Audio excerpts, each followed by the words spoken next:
Injil. But the present Bible that we have, brother, this Bible, it's a mixture. It may contain words of God which match with the Quran. I have got no problem in accepting it to the word of God. It also contains the words of the prophets. It contains the word of historians. I'm sorry to say, it even contains pornography. I can't quote it here. I can't. It even contains hundreds of contradictions, scientific errors, mathematical errors, which I can't repeat here. But I had a dialogue with Dr. William Campbell. He wrote a book against Islam, the Quran and the Bible in the light of history and science. And he said, the Quran has got 30 scientific errors. I went to USA. He's from Philadelphia. And we had a debate in the year 2000, 1st April, on the topic, the Quran and the Bible in light of science. And I answered to all his allegations. And when I pointed out 38 contradictions in the Bible, he could not reply to them. Allah says in the Quran in Surah Baqarah chapter number 2 verse number 79, Allah says, فَوَيْلٌ لِلَّذِينَ يَكْتُبُونَ الْكِتَابَ بِأَيْدِيهِمْ ثُمَّ يَقُولُونَ هَذَا مِنْ عِنْدِ اللَّهِ لِيَشْتَرُوا بِهِ ثَمَنًا قَلِيلًا فَوَيْلٌ لَهُم مِّمَّا كَتَبَتْ أَيْدِيهِمْ فَوَيْلٌ لَهُم مِّمَّا يَكْسِبُونَ. Woe to those who write the book with their own hands and then say this is from Allah, to traffic with it for a miserable price. Woe to those for what they write, woe to those for what they earn. So today's Bible, if you know, the word Bible is not there in the Bible. It comes from the Greek word biblos, meaning a book of books.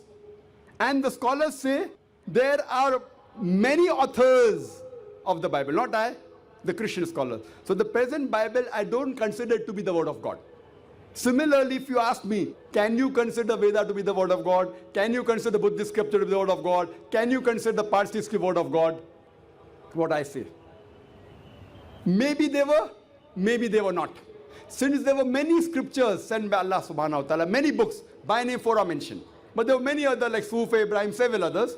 So what I say, maybe Hindu scriptures may be word of God, maybe Buddhist scriptures may be word of God, maybe Parsi scriptures were the word of God. But even if they were meant for those people and for that time.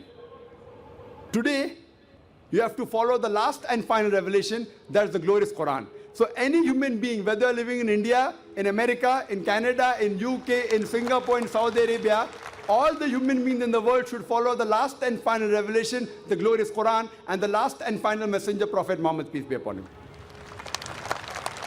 I am not saying Hindu scripture is the word of God. Even if it was meant for those people and for that time. The Hindu scholars agree that the scriptures have been changed. The Buddhist scholars agree that Buddhist scriptures have been changed. All the scholars of their own religion except Islam, they agree that the scriptures have gone changes down the line, down the ages. But even if I agree for sake of argument, it is the word of God. Even if it's, since the followers of that religion, they believe it to be the word of God, they should follow every letter, every word of the scripture. So if the Buddhists believe their scripture word of God, the Hindus believe their scripture to be the word of God, the Christians believe their scripture word of God, so all your scriptures are saying you have to follow the teachings of the last and final messenger, Prophet Muhammad, peace be upon him. So since you consider it to be the word of God, I say maybe it is, maybe it is not. Since you believe it to be the word of God, you have to follow your scriptures. So you have to believe in the last and final messenger. As I mentioned in the Bible, in the Gospel of John, chapter number 16, verse number 12 to 14, Jesus Christ, peace be upon him, says, I have many things to say unto you, but ye cannot bear them now. For he, when the Spirit of truth shall come, he shall guide you unto all truth. He shall not speak of himself. All that he hears shall he speak. He shall show you things to come. He shall glorify me. Who is this person? Muhammad sallallahu alaihi wasallam. Was there any religious person who has glorified Jesus Christ, peace be upon him, besides Muhammad sallallahu alaihi wasallam? You rightly said that anyone who denies Jesus Christ, peace be upon him, will go to hell, you said. I agree with that statement. I agree. No Muslim is a Muslim if he does not believe in Jesus Christ, peace be upon him. And we have to say peace be upon him. You may say Jesus. I cannot say. I have to say peace be upon him. If I, as a religious person, if I do not add peace be upon him, I'll be kicked out. A layman can do that. I have to add peace be upon him.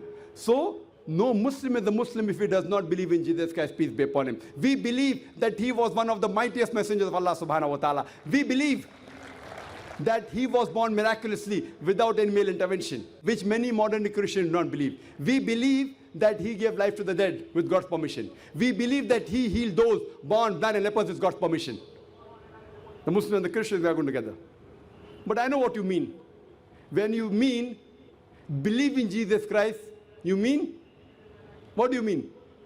Believe is God, correct? Can you on the microphone? When you say believe in Jesus Christ means what? Believe in the prophet? I believe this statement that I am the way, the truth, and the life. What does it mean? It means that he is the incarnate God. Brother has followed this question. John chapter, the same. I will give you the reference. I will give you the reference also, no problem. What is the reference?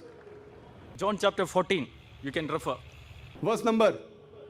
I have the Bible, I can tell you. John chapter 14 verse 16. So, Not 16, verse number 6, it's not 16. sorry Mr. Nayak, you don't have to teach me Bible. You just tell whatever. Your misrepresentations will be answered in our side. That's right. Brother, you are not quoting, you have the Bible in your bag, correct?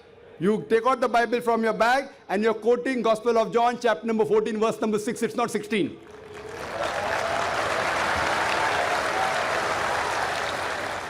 And you said that Jesus Christ, peace be upon him, he said that he was God. I'll come to your question. Before I come to your question, let me tell you one thing. I've read the Bible. There is not a single unequivocal statement in the complete Bible where Jesus Christ, peace be upon him, himself says that I am God, or where he says worship me.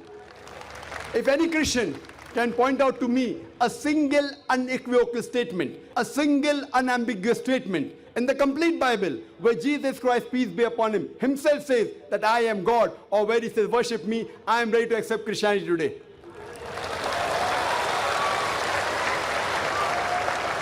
I am not speaking on behalf of my other Muslim brothers. I am putting my head on the guillotine. I am afraid of comparative religion. You have read the Bible, even I have studied the Bible. You say that I should not teach you the Bible. Jesus Christ, peace be upon him, says, seek ye the truth, and the truth shall free you. I will inshallah show you the truth, and the truth shall free you today, inshallah.